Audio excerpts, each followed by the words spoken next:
Welcome to Telugu focus TV. నేను మీ శ్రీనివాస్ రెడ్డి.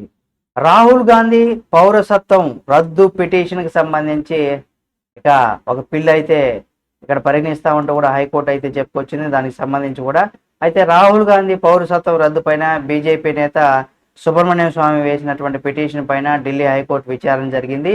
అయితే ఈ పిటిషన్ పిల్లుగా మాత్రమే పరిగణిస్తామని కోర్టు స్పష్టం చేసింది.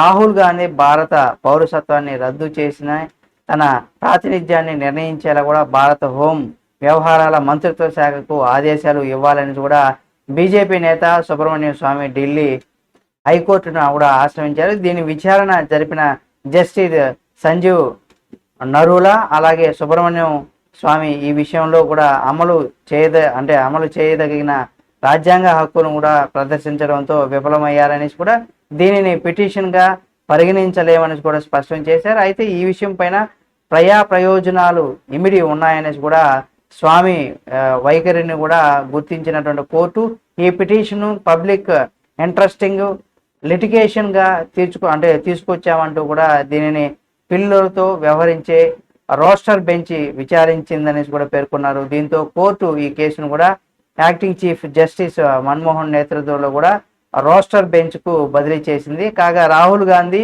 బ్రిటిష్ పాస్పోర్ట్ కలిగినటువంటి బ్రిటిష్ పౌరుడని యూకే ప్రభుత్వానికి స్వచ్ఛందంగా వెల్లడించడంతో పట్ల కూడా మాజీ కేంద్ర మంత్రి బీజేపీ నాయకుడు సుబ్రహ్మణ్య స్వామి అయితే ఆయన పౌరసత్వం పైన వివరాలు ఇవ్వాలని కూడా కేంద్ర హోం మంత్రిత్వ శాఖకు కూడా లేఖ రాశారు. అయితే రాహుల్ గాంధీని ప్రాసిక్యూట్ చేయడంతో కేంద్రం విఫలమైందనేసి ఆయన పౌరసత్వం రద్దు చేసేలా కూడా కేంద్ర హోం వ్యవహారాల మంత్రిత్వ శాఖ కూడా ఆదేశాలు ఇవ్వాలంటూ కూడా ఆగస్టు 15న హైకోర్టులో పిటిషన్ దాఖలు చేశారు సుబ్రహ్మణ్యం స్వామి. అయితే దీనికి సంబంధించి ఏం జరుగుతుంది, ఇక రానున్న రోజుల్లో రాహుల్ గాంధీ నిజంగా భారత పౌరసత్వాన్ని సభ్యత్వాన్ని కూడా సంబంధించి ఇక ఏ విధంగా ఈ కేసు ముందుకు వెళ్తుంది, ఏం జరగబోతుంది అనేది కూడా చూడాల్సినటువంటి పరిస్థితి ఉంది. ఈ వీడియో మీకు నచ్చితే లైక్ చేయండి. ఈ వీడియో పైన మీ అభిప్రాయాన్ని కామెంట్ రూపంలో తెలియచేయండి.